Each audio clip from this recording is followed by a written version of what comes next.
اردل نے کار گلاتا ٹاور کے قریب بنی اس کاٹن کینڈی والے کی شاپ سے کافی فاصلے پر روکی کیونکہ آگے پارکنگ کی جگہ نہ تھی۔ ماہر کچھ کہے بنا باہر نکلا اور اردل اپنے باس کو سڑک کی ڈھلان اوپر چڑھتے دیکھے گیا۔ اس نے آج بھی وہی سرمئی کوٹ پہن رکھا تھا جو اس روز کشمالا کے ساتھ یہاں آتے ہوئے پہنا تھا۔ غالباً اس کا سرمئی کوٹ تھا یا شاید اس کا چہرہ یا اس کی شخصیت جو آسانی سے بھلائی نہیں جا سکتی تھی، کیونکہ دکان میں موجود چائے بناتی عورت اسے دیکھتے ہی ٹھٹک کے رک گئی۔ ایک ہی نظر میں وہ اسے پہچان گئی تھی۔ ماہر نے کیسے سوچ لیا تھا کہ وہ اسے نہیں پہچانے گی؟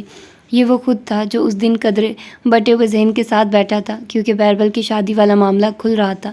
باقی تمام لوگ تو اپنی متوجہ حسیات کے ساتھ ہی وہاں موجود تھے اور اگلے لمحے وہی ہوا جس کی اس نے توقع کی تھی۔ شاپ کے شو کیس کے پیچھے کھڑی فربہ عورت جو بہرام بے کی بیٹی تھی ایک دم سے کیتلی رکھ کے اس کی جانب آئے۔ ماتھے پر بل تھے اور آنکھوں میں چبھن۔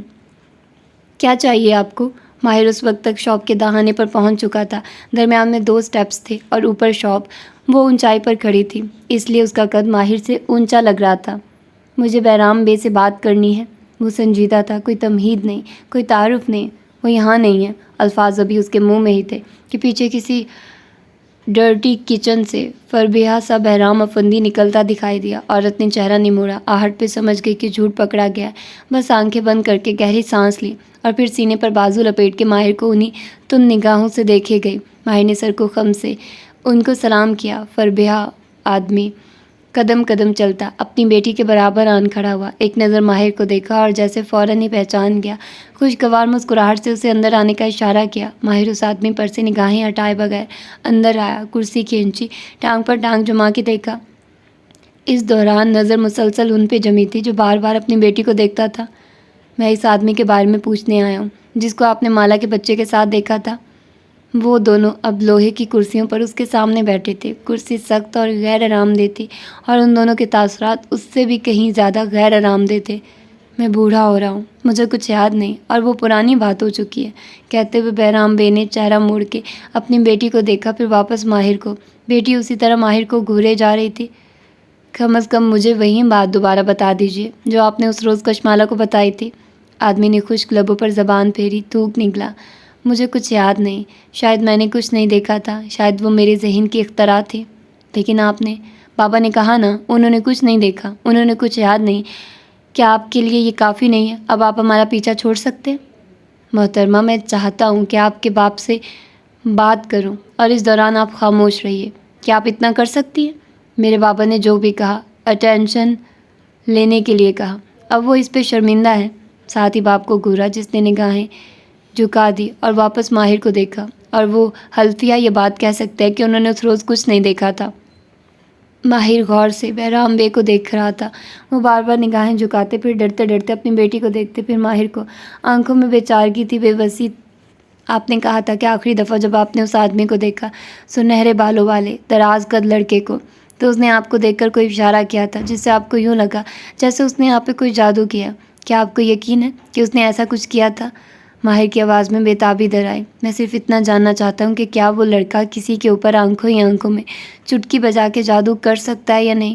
بہرام بے نے تھوک نکلا۔ بیٹی اب گردن موڑ کے انہیں گھورے جا رہی تھی۔ ڈرتے ڈرتے ماہر کو دیکھا۔ مجھے کچھ یاد نہیں، میں نے کچھ نہیں دیکھا تھا، میں نے یوں ہی توجہ لینے کے لیے کہانی بنائی تھی۔ میں جانتا ہوں آپ نے کہانی نہیں بنائی تھی، نہ آپ اس شخص کو بھولے ہیں کیونکہ وہ شخص بھلایا نہیں جا سکتا، اور میں یہ بھی جانتا ہوں کہ آپ کی بیٹی تیز نظر اس عورت پہ ڈالی، اسی آدمی کے کہنے پہ ڈری ہوئی ہے یا کسی لالچ میں ہے۔ لیکن ماہر نے جیب سے کارڈ نکالا اور بہرام بے کے ہاتھ میں دینے لگا۔ عورت نے تیزی سے ہاتھ بڑھا کر اسے چپٹنا چاہا لیکن ماہر نے ہاتھ پیچھے کر لیا۔ یہ کارڈ میں بہرام بے کو دے رہا ہوں اور ان کے نمبر پہ اپنا نمبر بھی بھیج رہا ہوں۔ اگر آپ کو کچھ یاد آئے تو آپ نے مجھے اس نمبر پہ کال کرنی ہے۔ اور ہاں، کارڈ زور سے ان کی مٹھی میں اڑسا اور اٹھ کھڑا ہوا، کوٹ کا کالر درست کیا۔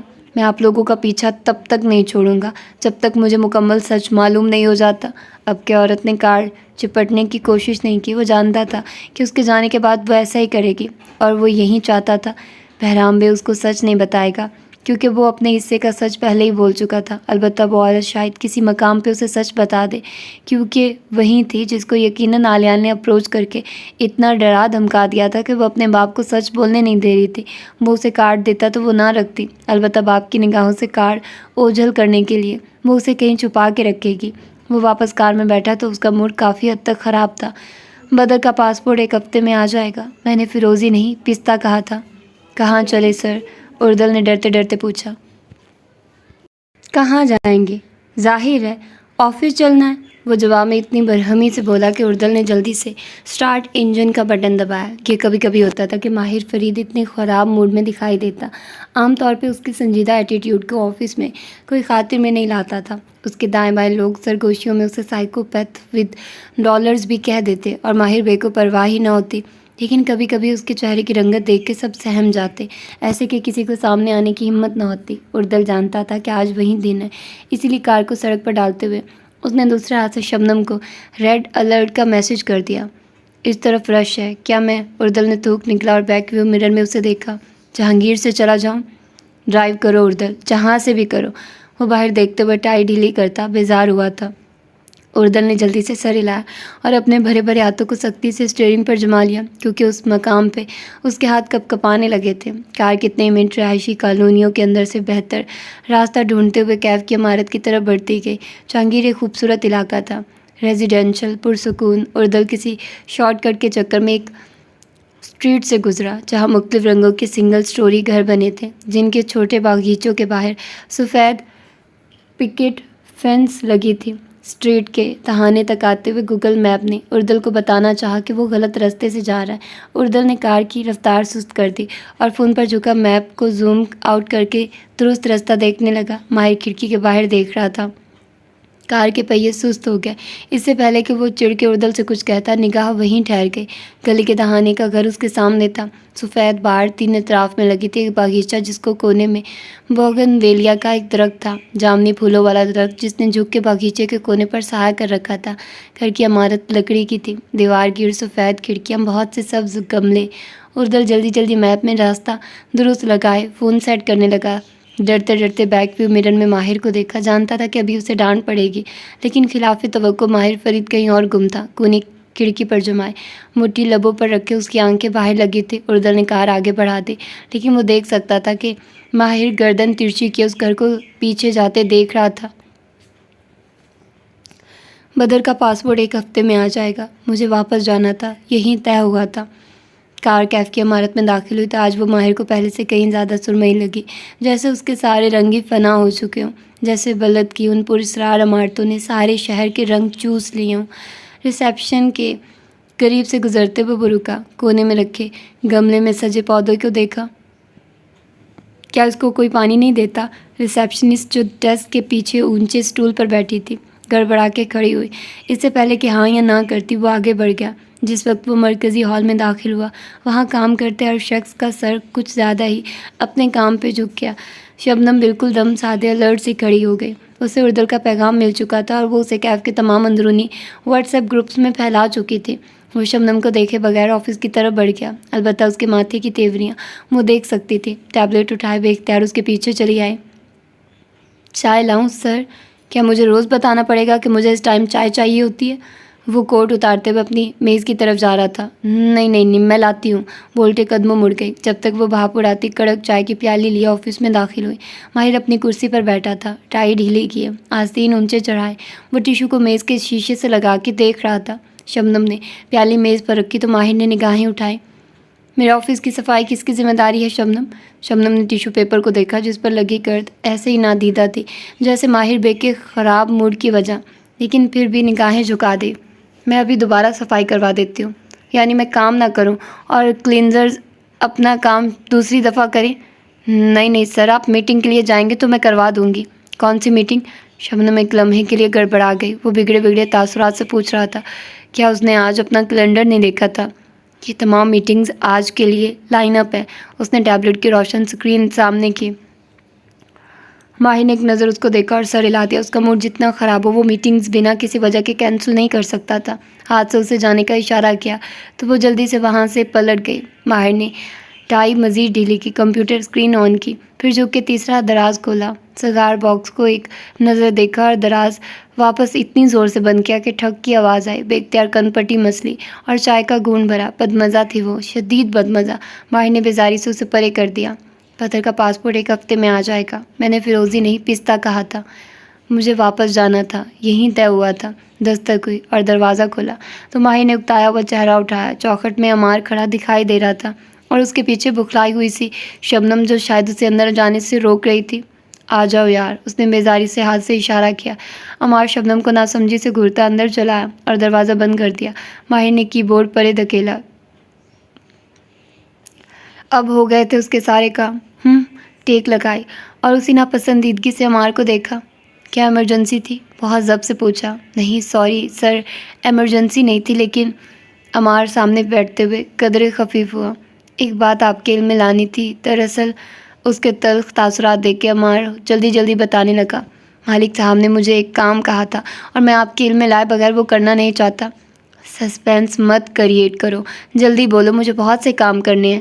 ماہر نے میز پر رکھا ایک کمفرٹ اسٹون اٹھا کے مٹھی میں دبایا اور انگوٹھا اس پر کھدے الفاظ پر پھیرنے لگا۔ انہوں نے مجھے زیاد سلطان کی لوکیشن معلوم کرنے کا ٹاسک دیا ہے۔ پھر وہ زیاد کو کسی بھی صورت میں ڈھونڈنا چاہتے ہیں کیونکہ انہیں لگتا ہے کہ زیاد سے آپ کی جان کو خطرہ ہے۔ What ever. انگوٹھا تیزی سے ٹھنڈے اور ملائم اسٹون پر رگڑے جا رہا تھا۔ چہرے پہ مزید ناپسندیدگی پھیل گئی۔ میرا خیال ہے، عمار خنخارا، میرا خیال ہے مالک صاحب چاہتے ہیں کہ ہم زیاد سلطان کا قصہ ختم کر دیں۔ ماہر کا انگوٹھا رک گیا۔ ٹھنڈا پتھر مٹھی میں دبا رہ گیا۔ بے اختیار دونوں ابرو اٹھائے۔ قصہ ختم مطلب؟ عمار نے اس بات میں آنکھیں بند کر کے کھولی۔ تو مجھے شکل سے قاتل تو نہیں لگتے عمار؟ اس نے زور سے پتھر میز پر رکھا۔ شیشے کے پتھر سے ٹکرانے کی بلند آواز آئی۔ قاتل نہیں ہوں آف کورس، لیکن کسی کو ہائر کرنا ہوگا اس کام کے لیے۔ ماہر نے بیزاری سے ٹائی کی نوٹ مزید ڈھیلی کی۔ پہلے ہی ذہن میں اتنا شور تھا اور اب جیسے سر میں درد اٹھنے لگا تھا۔ میری بات کان کھول کے سنو عمار، وہ آگے ہوا اور دونوں مٹھیاں میز پر رکھی۔ تم زیاد سلطان کو تلاش کرو، ضرور تلاش کرو، لیکن مجھ سے پوچھے بغیر تم ایسا کچھ نہیں کرو گے۔ ہم قاتل نہیں ہیں۔ عمار نے اس بات میں سر ہلایا، پھر ہچکچایا۔ مالک صاحب اس کی طرف سے بہت فکر مند ہے اور ان کا کہنا ہے کہ زیاد نام کے تھریٹ کو ہمیں نیوٹرلائز کر دینا چاہیے۔ جو میں نے کہا وہ تم نے سنا ہے؟ تم کسی کو مجھ سے پوچھے بغیر ہائر نہیں کرو گے۔ جب اس کی لوکیشن معلوم ہو جائے تو مجھے بتا دینا، مالک کو میں خود دیکھ لوں گا۔ میرا بھی یہی خیال ہے سر، ہمیں زیاد سلطان کو نہیں چھیڑنا چاہیے۔ اگر وہ اپنی بیوی اور ماہر کے تاثرات دیکھ کے گڑبڑا کے تصحیح کی اپنی ایکس وائف اور بچے کے لیے شہر میں موجود ہے تو ان کے جاتے ہی وہ ان کے پیچھے چلا جائے گا۔ پھر رک کے پوچھا، کیا مالا واپس چلی گئی؟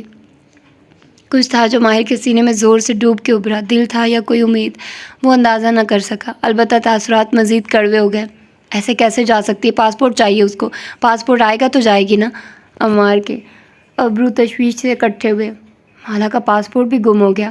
ماہر کے جیسے سر سے لگی تو تلووں میں بجھی، بہت ضبط سے مٹھی بھینچی۔ اسٹوپڈ، اس کا پاسپورٹ کیوں گم ہوگا؟ میں بچے کے پاسپورٹ کی بات کر رہا ہوں۔ ساتھ ہی ہاتھ جھلا کے اشارہ کیا۔ اگر تمہاری اجازت ہو تو میں کام کر لوں؟ عمار نے ایک لمحے کے لیے ناسمجھی سے اسے دیکھا۔ ماہر نے پھر سے دروازے کی طرف بازو لمبا کیا تو عمار گڑبڑا کے اٹھ کھڑا ہوا۔ جی سر، آپ کام کریں، شکریہ، وہ زہر خن سا کہتا اسکرین کو دوبارہ روشن کرنے لگا۔ عمار دروازے تک آیا، ڈور نوب پر ہاتھ رکھا۔ ماتھے پہ ابھی تک ناسمجھی اور الجھن بھری لکیریں تھیں۔ پھر ایک دم وہ واپس پلٹا اور اس سے پہلے کہ ماہر میز پر رکھا کوئی پتھر اٹھا کے اسے مار دے، وہ جلدی سے بولا، میں سمجھا نہیں، انہیں بچے کا پاسپورٹ کیوں چاہیے؟ اور ماہر فرید کا جیسے آج کے دن کا سارا کام حرام ہو گیا تھا۔ زور سے لیپ ٹاپ اسکرین فولڈ کی، ٹھپ کی آواز آئی۔ پاسپورٹ کیوں چاہیے ہوتا ہے عمار؟ اس کی آواز طیف سے بلند ہوئی۔ ایک ملک سے دوسرے ملک میں سفر کرنے کے لیے انسان کو پاسپورٹ چاہیے ہوتا ہے۔ تمہاری کامن سینس کہاں ہے؟ ایک لاوا سا تھا جو باہر نکلنے کو بےتاب تھا، لیکن یہ اس کا آفس تھا، اسے ضبط کرنا تھا۔ سر میں یہی تو پوچھ رہا ہوں کہ بچے کو پاسپورٹ کیوں چاہیے جبکہ اس کے پاس ٹریول ڈاکومنٹ ہے؟ ایک لمحے کے لیے ہر شے خاموش ہو گئی۔ اس کا ہاتھ لیپ ٹاپ کی فولڈ ہوئی اسکرین پر جم گیا اور آنکھیں عمار پہ۔ کون سا ٹریول ڈاکومنٹ؟ شہر کی ساری آوازیں، ماضی کی ساری کہانیاں، سب ایک دم خاموش ہو گئی۔ نیا پاسپورٹ تو دیر سے ہی ملے گا، لیکن ایمرجنسی ٹریول کے لیے ڈاکومنٹ تو سفارت خانے نے اس کو بنا کے دے دیا تھا۔ کس کو؟ وہ ٹکر ٹکر عمار کا چہرہ دیکھ رہا تھا۔ مالا کو میں خود دے کر آیا تھا 4 دن پہلے۔ مالک صاحب نے اپنے کانٹیکٹس استعمال کر کے مجھے ہی یہ کام دیا تھا کہ میں بچے کا ڈاکومنٹ بنوا دوں۔ مالا نے شاید ان سے کہا تھا۔ ان کے سارے اعصاب ایک دم سے تن گئے، ہر شے وہیں رک گئی۔ کیا وہ اس پیپر پہ ٹریول کر سکتا ہے؟ آف کورس وہ ٹریول کر سکتا ہے۔ مالا خانم کو پاسپورٹ کا انتظار کرنے کی ضرورت نہیں ہے، وہ ان کو کینیڈا میں بھی ڈیلیور ہو جائے گا، بلکہ یہاں تو زیادہ دیر لگے گی۔ وہ آج بھی واپس جا سکتی ہیں۔ وہ آج بھی واپس جا سکتی ہے۔ اس نے غائب دماغی سے سر کو خم دیا۔ عمار چل ہمیں ناسمجھی سے اسے دیکھے گیا۔ ماہر نے ایک دفعہ پھر بازو دروازے کی طرف لمبا کیا تو عمار جلدی سے خدا حافظ کہتا باہر نکل گیا۔ وہ البتہ وہیں بیٹھا رہ گیا۔ شل سن، وہ آج بھی واپس جا سکتی تھی۔ اس کی روح تک سن ہو گئی تھی۔ 4 دن سے اس کے پاس ٹریول ڈاکومنٹ موجود تھا جس پہ وہ اپنے بیٹے کو واپس لے کر جا سکتی تھی، لیکن وہ نہیں گئی۔ اس نے چائے کی ٹھنڈی پیالی ہونٹوں سے لگائی اور وہ بہت بدمزہ نہیں رہی تھی۔ دوسرے ہاتھ سے لیپ ٹاپ کی اسکرین اونچی کی، وہ روشن ہوئی تو جیسے بہت کچھ روشن ہو گیا۔ 4 دن سے اس کے پاس ٹریول ڈاکومنٹ تھا، لیکن وہ واپس نہیں گئی تھی۔ وہ میٹنگ کے لیے اٹھ کے کانفرنس روم میں جا رہا تھا جب شبنم کلینر کو لیا آفس کے دروازے تک آئی۔ اس نے ہاتھ اٹھا کے روک دیا۔ کل کروا لینا، ابھی ضرورت نہیں ہے۔ شبنم نے تعجب سے ماہر کو دیکھا۔ اس کے ماتھے کی شکلیں اب زائل ہو چکی تھی اور ایک مسکراہٹ اس کے ہونٹوں پہ موجود تھی۔ مغرب کے قریب جب شہر پہ جامنی اندھیرا پھیل رہا تھا اور وہ کار کی پچھلی سیٹ پر بیٹھ رہا تھا تو اردل نے بیک ویو مرر میں اسے دیکھا۔ اس کا چہرہ پرسکون تھا، روشن۔ اسی راستے سے چلو جس سے ہم صبح آئے تھے۔ اب کہ اردل نے پوری گردن موڑ کے اسے دیکھا۔ جہانگیر سے ذہن میں اس نے جمع تفریق کی۔ یوں واپسی کا سفر بہت طویل ہو جائے گا سر۔ واپسی کا سفر طویل نہیں ہوتا۔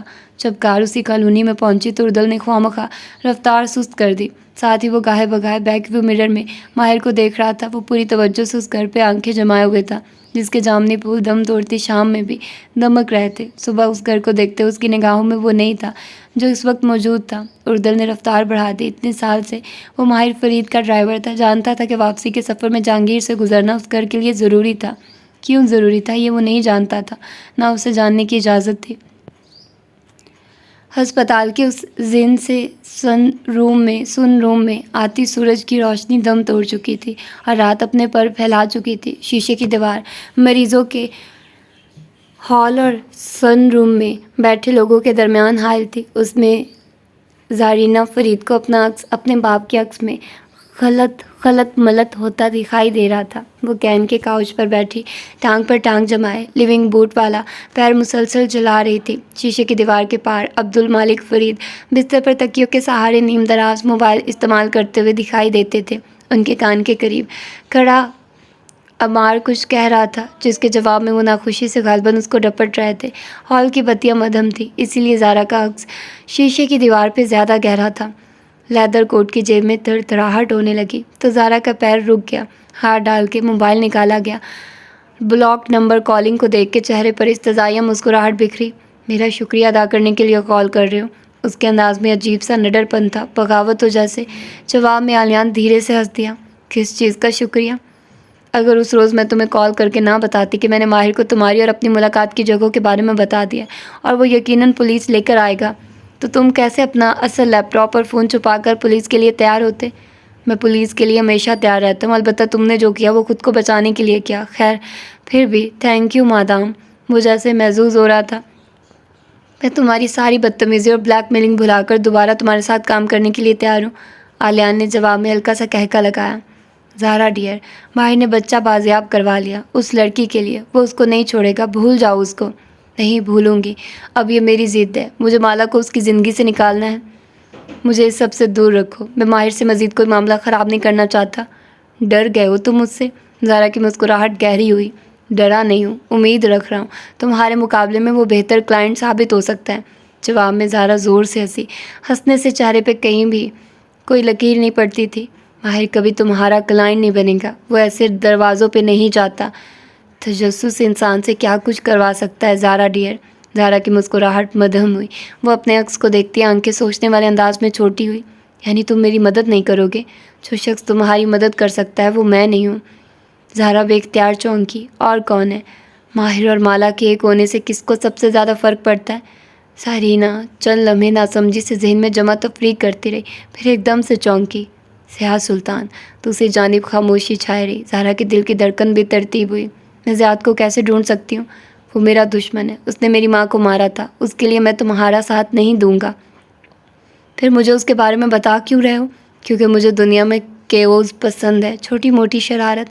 آگے تم جانو اور تمہارا کام۔ ہنس کے اس نے کال کاٹ دی تھی۔ زارا نے لب کاٹتے ہوئے فون نیچے کیا۔ سیاحت سلطان، وہ بڑبڑائی۔ لانگ بوٹ والا پیر پھر سے جھلانے لگے۔ وہ اسے کیسے ڈھونڈ سکتی تھی؟ لیکن کیا کوئی شخص تھا جس کو زارا نہیں ڈھونڈ سکتی تھی؟ وہ اپارٹمنٹ میں داخل ہوا تو راہداری سے خوشبو آتی محسوس ہوئی۔ شاید فیضیہ انم نے تازہ پھول آج ہر گلدان میں سجائے تھے، یا شاید اپارٹمنٹ کی ساری بتیاں بہت روشن تھیں، یا شاید یہ شہر آج پہلے سے زیادہ خوبصورت ہو گیا تھا۔ اس نے جوتے اتارے، پھر جرابوں سے چلتے ہوئے وہ لیونگ روم تک آیا، ایسے کہ کوٹ طے کر کے بازو پر ڈال رکھا تھا اور اپنے کمرے کی طرف جانے لگا تھا کہ ٹھٹک کے رکا۔ لاؤنج کے وسط میں بچھے قالین کے ٹکڑے پر وہ دونوں بیٹھے تھے، چوکڑی مارے بیٹھی ہلال، اور اس کے سامنے اسی کے انداز میں بیٹھا چھوٹا سا بچہ۔ ماہر وہیں رک کے انہیں دیکھے گیا۔ مالا کو کہیں جانا تھا کام سے، تو وہ بدر کو یہاں چھوڑ کے گئی ہے۔ فیضیہ انم کسی کونے سے نکل کے اس کے ساتھ آ کھڑی ہوئی۔ ان کے ہاتھ گیلے تھے اور ان سے ڈٹرجنٹ کی خوشبو آ رہی تھی جو کچن کاؤنٹر پر رکھے پھولوں کی مہک سے مکس ہو رہی تھی۔ البتہ وہ ان کی طرف متوجہ نہ تھا، بس کہہ کے سر ہلایا اور دھیرے سے قالین کی طرف آیا۔ بنا چاپ کے چلتے ہوئے وہ ان دونوں کے قریب آ رکا۔ ہلال سر جھکائے بلاکس اٹھا کے بدر کے ہاتھ میں دے رہی تھی، اور وہ ننھا بچہ انہیں پکڑ کے ایک عمارت کی صورت میں جوڑ رہا تھا۔ اس کا سر جھکا تھا، بال ماتھے پہ بکھرے تھے۔ البتہ جیسے ہی ماہر قریب آ کے رکا، اس نے سر اٹھایا، اور اتنا اونچا اٹھایا کہ اس کی آنکھیں ماہر کی آنکھوں سے جا ملی، بس ایک لمحے کے لیے، اور پھر اس نے سر واپس جھکا دیا۔ وہ البتہ وہیں ٹھہر گیا۔ اس کی آنکھیں مالا کے جیسی تھی، سبز، بڑی مہربان۔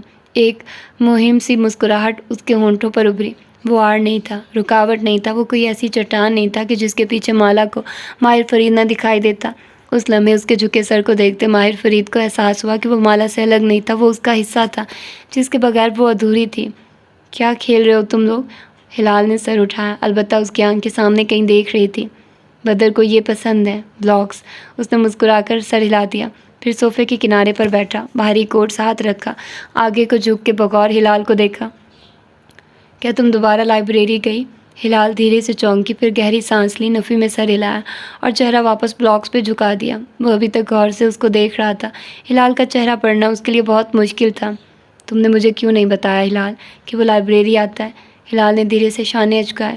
میرا بتانا ضروری نہیں تھا، آپ نے اس کو ویسے بھی تلاش کر لینا تھا۔ ماہر ایک دم چونکا اور برونا سمجھی سے اکٹھے ہوئے۔ میں نے بہت مشکل سے اسے تلاش کیا ہے۔ آپ اسے تلاش کر لیتے کیونکہ وہ تلاش ہونا چاہتا تھا۔ تمہیں کیسے معلوم؟ ہلال نے اسی طرح کندھے اچکا دیے۔ پتہ نہیں، بس جو آیا میں نے کہہ دیا۔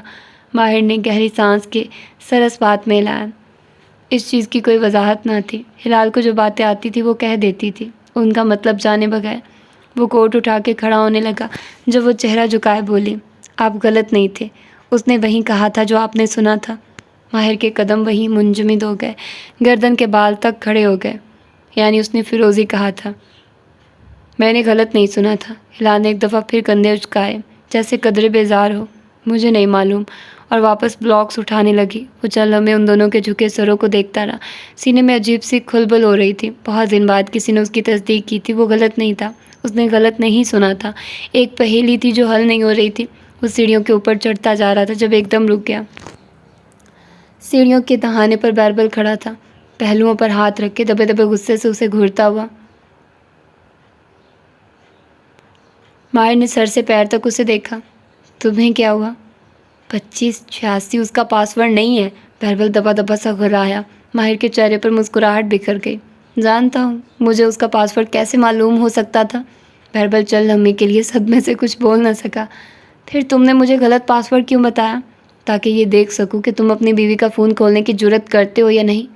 اور چونکہ وہ دو زینے اوپر آیا اور بیربل کے کندھے پر دب کر کے ہاتھ رکھا، جواب میں بیربل نے بیزاری سے اپنا کندھا چھڑایا۔ چونکہ تم نے اتنی جرت کر لی ہے تو اس کا ایک ہی مطلب ہے، تمہارے دل میں اپنی بیوی کے لیے اتنا سا، ماہر نے انگلی اور انگوٹھے کے درمیان 1 سینٹی میٹر جتنا فاصلہ بنا کے دکھایا، اتنا سا شک موجود ہے۔ اف، میں نے تمہارے کہنے پہ اتنی غیر اخلاقی حرکت کی اور میں ٹھہرا غیر اخلاقی آدمی۔ آگے تمہاری مرضی ہے، تم آنکھوں پر پٹی باندھ کے بیٹھے رہو یا حقیقت تلاش کرنے کی کوشش کرو۔ اور ہاں، پھر بیربل کے کندھے کے قریب جھک کے ہلکی سی سرگوشی کی۔ تمہاری بیوی میک بک استعمال کرتی ہے نا؟ ہاں، کیوں؟ اس کے فون کا پاسورڈ معلوم کرنا مشکل ہوگا، مگر میک بک اس کے فون سے سائنسڈ ہوگی اور یقیناً اس کے فنگر پرنٹ سے کھولی جا سکتی ہوگی۔ میں ایسی حرکت کبھی نہیں کروں گا، بیربل تڑپ کے بولا تھا، لیکن ماہر واٹ ایور کہتے ہوئے آگے بڑھ چکا تھا۔ بیربل دانت کچکچاتے ہوئے بے بسی سے اسے جاتے دیکھے کیا، اس کے سر میں اٹھتا درد اب شدید ہو رہا تھا۔ ماہر کو البتہ پرواہ نہیں تھی، اسے فریش ہو کے چینج کر کے واپس نیچے پہنچنا تھا، کیونکہ وہ کچھ ہی دیر میں اپنے بیٹے کو لینے کے لیے وہاں موجود ہوگی۔ بدر کا ٹریول ڈاکومنٹ 4 دن سے اس کے پاس تھا اور وہ نہیں گئی تھی۔ مسکراہٹ اس کے ہونٹوں سے جدا نہیں ہو رہی تھی۔ مالا نے بس شاپنگ بیگز اپنے اپارٹمنٹ میں رکھے اور دروازہ بند کر کے تیزی سے ماہر کا دروازہ بجایا۔ بظاہر مطمئن سی لیکن اندر سے نروس ہوتے ہوئے سیکیورٹی گارڈ کو دیکھا، جس نے اس کو دیکھ کر سر کو خم دیا تھا، جیسے کہہ رہا ہو کہ اندر سب ٹھیک ہے۔ البتہ وہ دروازہ کھلنے تک انگلیاں مروڑتی کھڑی رہی۔ ایک خوف سا تھا جو دل سے جاتا ہی نہیں تھا، ابھی دروازہ کھلے گا اور نہ جانے کیا دکھائی دے۔ لیکن دروازہ کھلتے ہی راہداری میں بھاگتا بدر دکھائی دیا، جو فیضی ہانم سے کچھ لے کر واپس ہلال کی طرف بھاگ رہا تھا۔ مالا کے سینے میں رکی سانس اطمینان سے بحال ہوئی اور وہ مسکرا کے اندر چلی آئی۔ بدر بیچ رستے میں رک گیا، اسے دیکھ کے چہرہ کھل اٹھا، بھاگ کے آیا اور اس کی ٹانگوں سے لپٹ گیا۔ وہ وہیں پنجوں کے بل بیٹھی اس کے بالوں پر ہاتھ پھیرتے ہوئے اس سے سرگوشی میں بات کرنے لگی۔ اس نے کھانا کھایا، اس نے اتنی دیر کیا کیا، وہ باتیں جن کا وہ کبھی بھی جواب نہیں دیتا تھا، بس مسکرا کے اسے سنے گیا۔ ہاتھ مالا کے ہاتھوں میں تھے، اس کے سوالوں کا جواب پیچھے قالین پر بیٹھی ہلال مسکرا کے دے رہی تھی، جب مالا نے کسی احساس کے تحت گردن پیچھے موڑی۔ حالانکہ ابھی پیچھے سے کوئی اس جانب نہیں آیا تھا، سیڑھیاں ویران تھیں، لیکن وہ احساس جو ہمیشہ اس کے آنے سے چند لمحے پہلے ہو جاتا تھا، اس وقت بھی اس کو بتا رہا تھا کہ ابھی وہ دکھائی دے گا۔ وہ سیڑھیوں کی طرف دیکھے گئی، تبھی اوپر دروازہ کھلنے اور بند ہونے کی آواز آئی۔ اگلے ہی لمحے سیڑھیوں کے اوپر اس کا چہرہ دکھائی دیا، وہ وہیں دیکھ رہی تھی، سویٹ پینٹس اور پورے آستین کی پولو میں ملبوس گیلے بالوں والا ماہر اسے دیکھ کے مسکرا دیا۔ وہ بھی اسی انداز میں مسکرائی اور اٹھ کھڑی ہوئی۔ بدر اب اس کے گھٹنوں سے لگا ہوا تھا، کیونکہ مالا کے دونوں ہاتھ اس کے کندھوں پر تھے۔ مجھے دیر ہو گئی، امید ہے بدر نے فیضی ہانم کے کاموں کو زیادہ ڈسٹرب نہیں کیا ہوگا۔ وہ جیسے شرمندہ تھی۔ فیضی ہانم جواب میں خفا ہوتے ہوئے کوئی وضاحت دینے لگی، تب تک ماہر چلتا ہوا ان کے قریب آ پہنچا تھا۔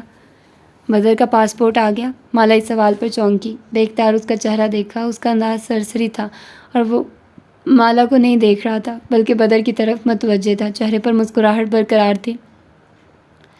ابھی تک نہیں آیا، وہ تھوک نکل کے جبراً مسکرائی۔ دل نے ایک دھڑکن مس کی، کہیں اسے معلوم تو نہیں ہو گیا کہ بدر کا ٹریول ڈاکومنٹ پہلے سے ہی اس کے پاس موجود تھا۔ وہ کیا سوچے گا کہ وہ یہاں سے کیوں نہیں جا رہی، لیکن وہ کیسے جا سکتی تھی؟ اس روز پولیس اسٹیشن کے باہر ماہر نے اپنی بات ادھوری چھوڑی تھی اور اسے مکمل نہیں کیا تھا، اور جب تک وہ یہ گفتگو مکمل نہ کر لیتے وہ کیسے کہیں جا سکتی تھی؟ اسے ماہر کی طرح چیزوں کو ادھورا نہیں چھوڑنا تھا۔ کوئی بات نہیں، آ جائے گا۔ ماہر نے واپس اس کو دیکھا، وہ اسی مطمئن انداز میں مسکرا رہا تھا۔ شاید اسے کچھ معلوم نہیں تھا، شاید اس کا موڈ ویسے ہی اچھا تھا اور وہ بس اسے تسلی دے رہا تھا۔ یقیناً آفس میں اس کے سارے کام ٹھیک سے ہو گئے ہوں گے۔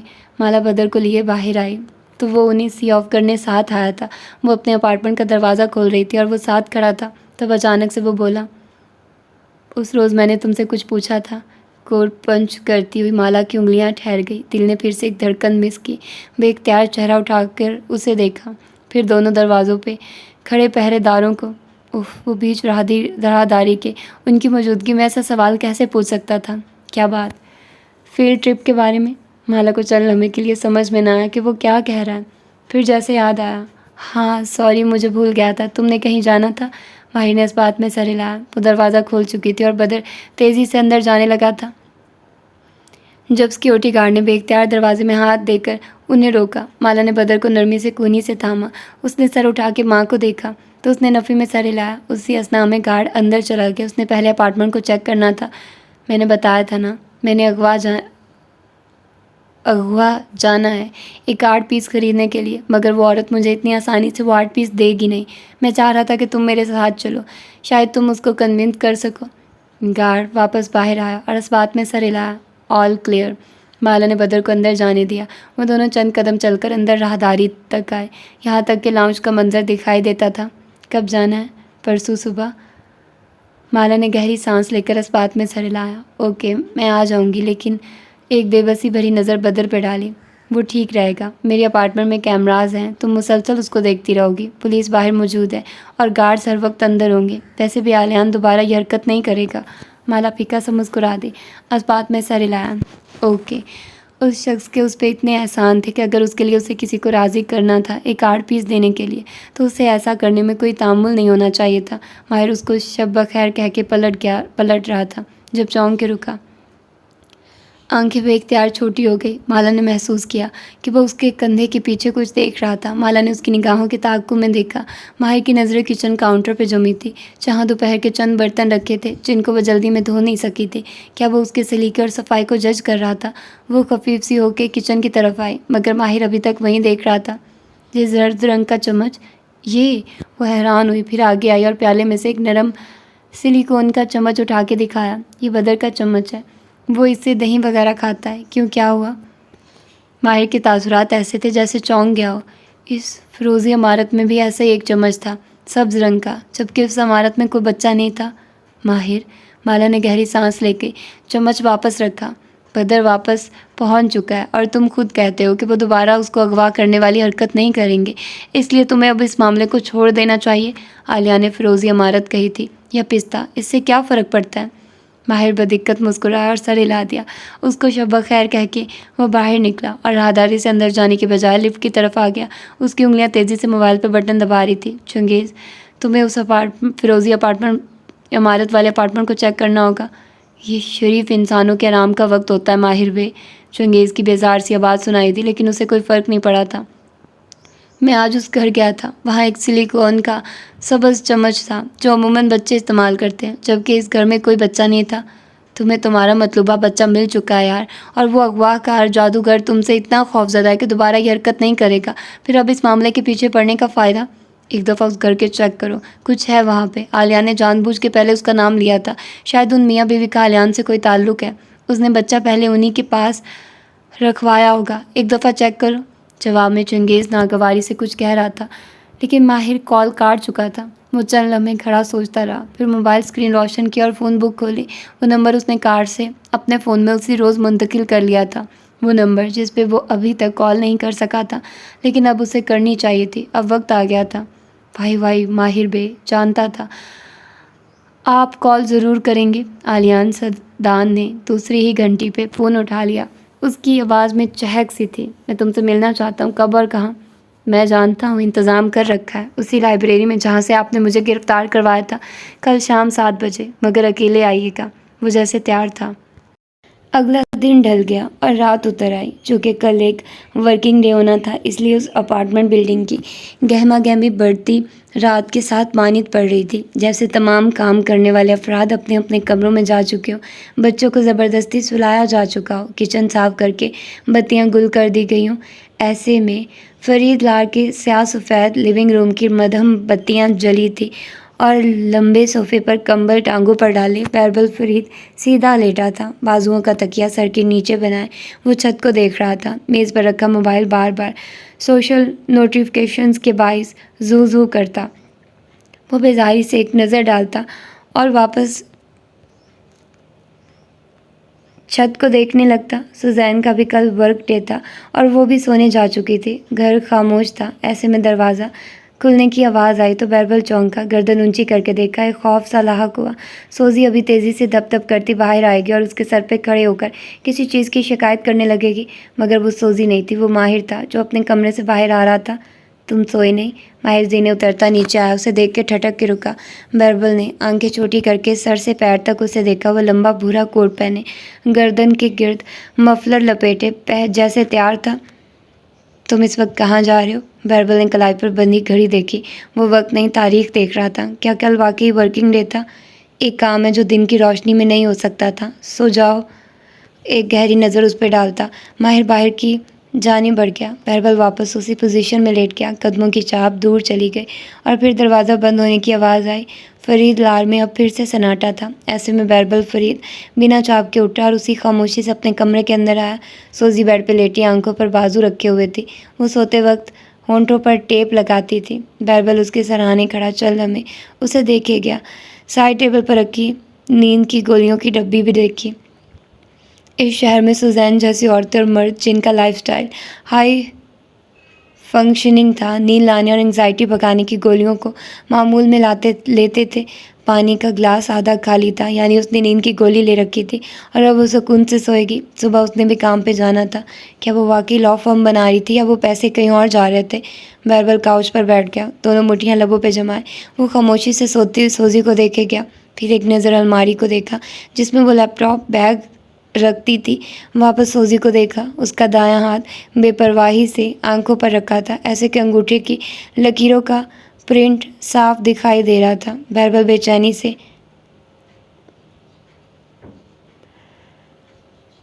ناخن دانتوں سے کترنے لگا، دل ایک دم زور سے دھڑکنے لگا۔ ایک نظر الماری کو دیکھا، دوسری نظر سوزی کے ڈھیلے پڑے انگوٹھے پر ڈالی۔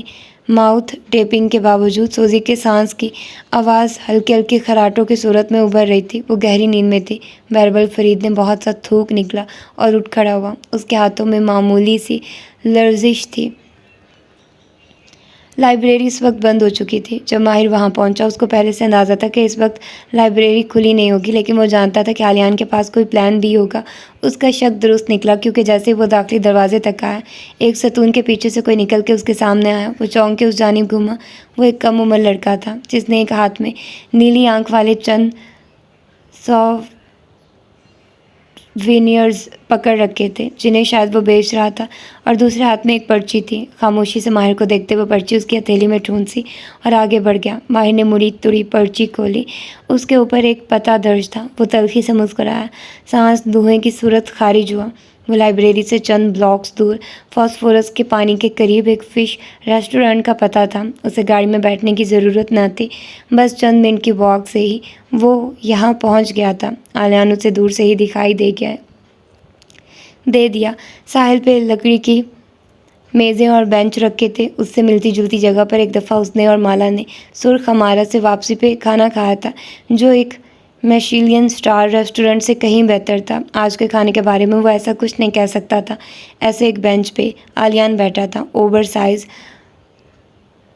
ووول کوٹ پہنے، سنہرے بالوں کو بینی سے ڈھانک کے وہ فرنچ فرائز کھا رہا تھا۔ اسے دیکھتے ہی مسکرا کے ہاتھ ہلایا، منہ بھرا ہوا تھا۔ ماہر فرید بنا مسکرائے ریت پر بوٹس کے ساتھ چلتا لکڑی کے بینچ تک آیا۔ ایک تنقیدی نگاہ عالیان کے سامنے رکھی ٹرے پہ ڈالی جس میں بھنی ہوئی مچھلی کے ساتھ بہت سے فنگر چپس رکھے تھے۔ واپس عالیان کا چہرہ دیکھا۔ Chat day? عالیان نے مسکرا کے ایک آنکھ دبائی، پھر ٹیشو سے ہاتھ پر لگی چکنائی صاف کی اور مصاحفے کے لیے بڑھایا۔ ماہر سیدھا کھڑا رہا۔ میں جادوگروں سے ہاتھ نہیں ملاتا، لیکن میں گردہ چوری کرنے والوں سے ہاتھ ملا سکتا ہوں۔ بیٹھیے ماہر بے۔ اپنا ہاتھ واپس کھینچ کے سامنے اشارہ کیا۔ ماہر فرید ایک پرتپش مگر خاموش نگاہ اس پہ ڈال کے سامنے بیٹھ گیا۔ کچھ پوچھنے آیا ہوں تم سے۔ وہ دونوں اب آمنے سامنے لکڑی کے بینچ پر بیٹھے تھے اور درمیان میں ایک میز تھی۔ اوپر پورا چاند چمک رہا تھا جس نے لہروں کو بے چین کر رکھا تھا، اور وہ بار بار پتھروں کے کناروں سے سر پٹکتی پیچھے ہٹ جاتی تھی۔ بھنی مچھلی اور نمکین پانی کی خوشبو جیسے اس کے ناک میں گھس رہی تھی۔ ماہر نے اسی سنجیدگی سے عالیان کو دیکھے گیا جو چہرہ جھکائے مچھلی کا آخری ٹکڑا کھا رہا تھا۔ تمہیں ہلال سے کیا چاہیے؟ لقمہ چباتے ہوئے عالیان نے چونک کے چہرہ اٹھایا، آنکھوں میں تعجب ابھرا۔ آپ ہلال کے بارے میں بات کرنے آئے ہیں؟ میں بہت سی باتیں کرنے آیا ہوں، اور ان میں سے پہلی بات یہ ہے کہ تم ہلال سے دور رہو گے ماہر بے۔ اس نے مسکرا کے ٹیشو سے ہونٹ تھپ تھپائے اور قدرے پیچھے ہو کے بیٹھا۔ اب کے جیسے فرصت سے ماہر کا چہرہ دیکھا۔ آپ مجھے کیا سمجھتے ہیں؟ Part magician, part scammer? جواب میں عالیان بے اختیار ہنس دیا۔ اس کی ہنسی کبیرہ بیگم جیسی تھی۔ میں ایک انٹرپرینور ہوں ماہر بے، آپ کی طرح۔ جو کرتا ہوں پیسے کے لیے کرتا ہوں۔ میرے جیسے لوگ اگر اس دنیا میں نہ ہو تو آپ جیسے لوگ کیا کریں گے؟ آپ کی زندگیاں تو بہت آسان ہو جائیں گی۔ یہ جو تسبیح آپ ہاتھ میں لے کر گھومتے ہیں، اس نے ابرو سے ماہر کے اس ہاتھ کی جانب اشارہ کیا جو کوٹ کی جیب میں تھا۔ آپ کو اس کی اہمیت ہماری وجہ سے معلوم ہوئی ہے۔ ہمارا آپ کے اوپر احسان ہے، یعنی تمہارے تمام اعمال کی جسٹیفیکیشن تمہارے پاس موجود ہے۔ ویری انٹرسٹنگ، عالیہ نے مسکرا کے ماہر کی آنکھوں میں دیکھتے ہوئے ڈائٹ سوڈا کا کین ہونٹوں سے لگایا۔ وہ دونوں ایک لمحے کے لیے بھی اب ایک دوسرے سے نگاہ نہیں ہٹا رہے تھے۔ میں اور آپ زیادہ مختلف نہیں ہیں، میری طرح آپ بھی یہ اپنی غلطی نہیں مانتے، اور آپ کا تجسس آپ کو آج ایک جادوگر کی چوکھٹ پر لے ہی آیا ہے۔ چند لمحے خاموشی سے گزر گئے، صرف لہروں کا شور تھا اور دور کسی فیری کی آواز۔ تم نے پہلے فیروزی عمارت کیوں کہا تھا؟ اللہ اللہ ماہر بے، عالیہ نے جیسے افسوس سے سر دائیں بائیں ہلایا۔ آپ کی انا اتنی بلند کیوں ہے کہ آپ اپنی سماعت کی غلطی نہیں تسلیم کر سکتے؟ جس چیز کے پیچھے آپ اتنے دن سے پڑے ہیں وہ کچھ نہیں ہے سوائے غلط فہمی کے۔ میں جانتا ہوں میں نے کیا سنا تھا، میں نے فسٹک کہا تھا، آپ فیروزی سمجھے، قصور آپ کا ہے، لیکن آپ کی ایگو آپ کو یہ تسلیم نہیں کرنے دے رہی، ورنہ آپ جانتے ہیں نا اوکیمز ریزر درست جواب وہی ہوتا ہے جو سب سے سادہ ہو، اور سب سے سادہ جواب یہ ہے کہ مجھے سننے میں غلطی ہوئی، رائٹ؟ عالیہ نے مسکرا کے اس بات میں سر کو خم دیا۔ میں آپ کو غلط عمارت کیوں بتاؤں گا جبکہ میرا گردہ داؤ پہ لگا ہوا تھا؟ یہی پوچھنے آیا ہوں کہ جب تمہاری سب سے قیمتی چیز داؤ پہ لگی تھی تو تم نے مجھے غلط بات بتانے کا رسک کیوں لیا؟ میں نے غلط نہیں بتایا، آپ نے غلط سنا تھا، سمپل۔ اس نے سوڈا کین ہونٹوں سے لگایا، سڑ کر کے 2 گھونٹ بھرے، پھر کین نیچے کیا، چند قطرے ہونٹوں پر لگے جنہیں ہتھیلی کی پوچھ سے پونچھ لیا۔ اس دوران ایک لمحے کے لیے بھی اس نے ماہر کی آنکھوں سے آنکھیں نہیں ہٹائی تھی۔ تم نے بدر کو کیوں اغوا کیا تھا؟ وہ آنکھوں میں شک اور تشویش لیے اس نوجوان جادوگر کو دیکھ رہا تھا۔ کیا آپ مجھ سے ایسے سوال پوچھنے آئے ہیں جن کے جواب میں پہلے ہی دے چکا ہوں؟ یعنی تم نے بدر کو صرف زیاد کے بغض میں اغوا کیا تھا؟ بغض نہیں، دشمنی کہیے۔ عالیہ کا چہرہ ایک دم جیسے سخت ہو گیا۔ ٹھک سے کین رکھا۔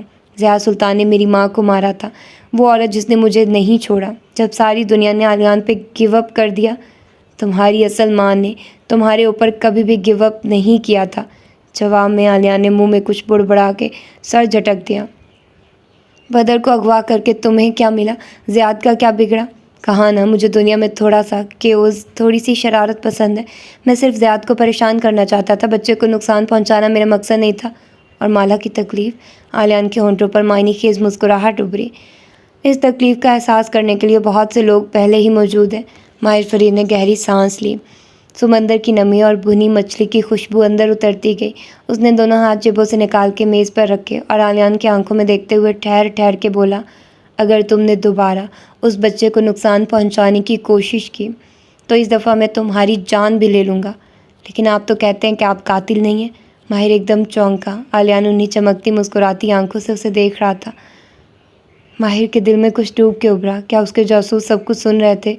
اب آپ مجھ سے وہ سوال پوچھیے جو کہیں برسے آپ کو بے چین کیے ہوئے، میں یہاں آپ کو جواب دینے کے لیے ہی بیٹھا ہوں۔ میز پر جمی ماہر کی مٹھیاں ایک دوسرے میں پیوست ہوئی۔ اس نے بالآخر الفاظ جوڑے، نگینہ بیگم بچے کیوں اغوا کرتی تھی؟ جواب میں نوجوان جادوگر دھیرے سے ہنس دیا۔ اس سے ایک سوال کے لیے آپ کو اتنا لمبا انتظار کرنے کی ضرورت نہ تھی۔ آپ مجھے ٹیکسٹ میسج بھی کر دیتے تو میں آپ کو بتا دیتا، کیونکہ ہماری دنیا میں یہ کوئی سیکریٹ نہیں ہے، اس نے محظوظ انداز میں کہنا شروع کیا۔ ماہر فرید کے جسم کا ہر عضو کان بن گیا۔ تو یہ تھا اس کا سیکنڈ پارٹ۔ ہوپ فلی کہ آپ لوگوں نے انجوائے کیا ہوگا، اور پتہ نہیں عالیہ کیا گیم کھیل رہا ہے اور کیا چل رہا ہے دوسری جانب، اور کیا نام ہے، ماہر فرید وہ بہت خوش ہوتا ہے جب اس کو پتہ چلتا ہے کہ وہ جو ہے مطلب 4 دن سے اس کے پاس ہے اور وہ نہیں جا رہی۔ تو مالا بھی میرا خیال ہے صرف جاننا چاہتے، میں تو چاہتی تھی کہ ان کا کپل بن جائے، کتنے اچھے ہیں دونوں، لیکن خیر سب کچھ ہمارے اکارڈنگ نہیں ہوتا، ضروری نہیں ہم جیسا سوچیں ویسے ہی چیزیں ہوں۔